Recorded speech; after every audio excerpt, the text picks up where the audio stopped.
Friends, 1972 மக்கள் திலகம் கட்சி ஆரம்பித்து 77 ஆட்சி பிடிக்கிறார் என்பது எல்லோருக்கும் தெரிந்த விஷயம். 77ஆம் ஆண்டு ஆட்சி பொறுப்பில் இருந்த மக்கள் திலகத்தை கலைத்தது இந்திரா காந்தி பிரதமர், இந்திய பிரதமர்.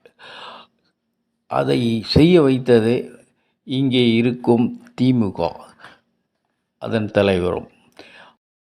சபையை கலைத்த 6 மாதத்திற்குள் அடுத்த எலெக்ஷனில் மக்கள் திலகம் பெருவாரியான வெற்றிகள் பெற்று மீண்டும் முதல்வராகிறார். என்னடா இவர் எப்போதும் முதல்வராகி கொண்டே இருக்கிறாரே, நம்மளால் ஆக முடியவில்லை என்று மீண்டும் இந்திரா காந்தியிடம் தூது அனுப்புகிறார் மக்கள் திலகம்.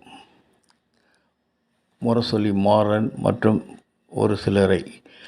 அப்போது நீங்கள் சொல்லும் போதெல்லாம் நான் அவர் ஆட்சியை கலைக்க முடியாது, அதற்கு எதனா ஆதாரம் இருந்தால் கொடுங்கள் அப்படின்னு சொல்கிறாங்க இந்திரா காந்தி அவர்கள். உடனே அவர் சில பத்திரிகைகளின் செய்திகளை காண்பிக்கிறார். அதில் தென் மாவட்டங்களில், தமிழகத்தின் தென் மாவட்டங்களில் பழங்குடியினர் வகுப்பினரிடையே கலவரம் அப்படின்னு செய்திகள் போட்டிருந்தாங்க.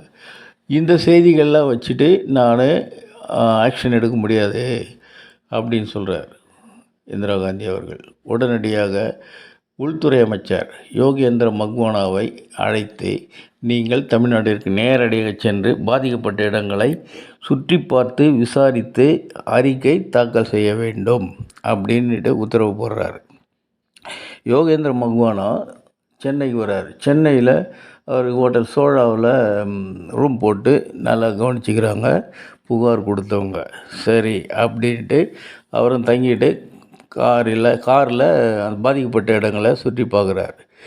சுற்றி பார்த்து விட்டு ஒவ்வொரு மக்கள் பிரிவினரிடையும் தனித்தனியாக பதிவு செய்கிறார் அவர்களுடைய பதில்களை. இந்த பதில்களை விசாரித்து கொண்டு இருக்கும் போதே மக்கள் சொல்லுகிறார்கள், நாங்கள் சந்தோஷமாக இருக்கோங்க, எங்களுக்குள்ளே எந்த பிரச்சனையும் கிடையாது, நீங்கள் தான் எங்களை பிரித்து விட்றீங்க போல இருக்கு அப்படின்னு சொல்கிறாங்க. இந்த சமயத்தில் தான் மக்கள் திலகத்திடமிருந்து யோகேந்திர மக்வானாவுக்கு ஃபோன் வருகிறது. ஐயா, நீங்கள் எங்கள் வீட்டுக்கு வரணும், மதிய விருந்துக்கு சாப்பிட வாங்க அப்படின்னு அழைக்கிறார். எதுவும் பிரச்சனை இல்லை எல்லாம் சந்தோஷமாக இருக்கிறோம் அப்படின்னு சொல்லவே அவரும் சரின்னுட்டு கிளம்பி போயிடுறாரு. கிளம்பி போன உடனே அங்கே போய் இவருடைய வரவேற்பை பார்த்த உடனே ரொம்ப சந்தோஷமாகிறார். நம்ம கேள்விப்பட்டதெல்லாம் பொய் போல் இருக்குது, இது தான் உண்மை, ரியல் எம்ஜிஆர் இவர் தான் அப்படின்ட்டு முடிவெடுக்கிறார். இவரும் எதை பற்றியும் அவர்கிட்ட சொல்லலை. மக்கள் திலகமும் எந்த பற்றியும் கேட்கல, ஏன் வந்தீங்க அப்படின்னு கூட கேட்கல. இவங்களுக்கு தெரியும் போல இருக்கு இல்லையா, அதனால் விட்டுடுறாங்க. அவர் டெல்லி திரும்பின மக்வானா இந்திரா காந்தியிடம் நடந்த விஷயங்கள், பதிவு செய்யப்பட்ட அறிக்கைகளையும் காண்பிக்கிறார். உடனே மக்கள் திலகம் நல்ல மனிதர் தான் போல இருக்கிறதே அப்படின்னு இந்திரா காந்தி யோசிக்கிறாங்க. அவரை போய் நம்ம பகைச்சிக்கிட்டோமே அப்படின்னு நினைக்கிறாங்க. நல்ல நண்பனாக ஏற்றுக்கிறாங்க மக்கள் திலகத்தை இந்திரா காந்தி அவர்கள். சென்னையில் அப்போலோ ஹாஸ்பிட்டலில் உடல்நிலை சரியில்லாமல் மக்கள் திலகம் இருந்தார்.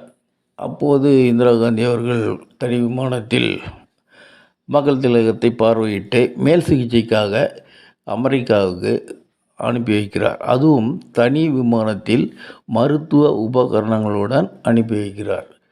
இது முடிந்து மக்கள் திலகம் சிகிச்சை பெற்று நலமாக சென்னை திரும்பியவுடன் அவர் மக்கள் திலகம் இந்திரா காந்தி அவர்களை சந்திக்க முடியவில்லை. இந்திரா காந்தி அவர்கள் பாதுகாவலர்களால் சுட்டுக் கொல்லப்பட்ட செய்தி அறிந்து மிகவும் வேதனைப்படுகிறார். அவருடைய மகன் ராஜீவ் காந்தி மேல் அளவற்ற பாசம் வைத்தார். சென்னையில் நடைபெற்ற நேரு சிலை திறப்பு விழாவிற்கு வருகை தந்த ராஜீவ்காந்தியை மிக சிறப்பாக வரவேற்றார் மக்கள் திலகம். பிறகு அதுதான் அவருடைய கடைசி பொதுக்கூட்டமாகவும் மேடை பேச்சாகவும் அமைந்தது. அதற்கடுத்து மக்கள் திலகத்தை மறைவுக்கு தான் சிரித்து ராஜீவ் வாழ காந்தி திரும்ப வேண்டும் சென்னை சென்றார். பிறர் சிரிக்க வாழ்ந்திடாதே.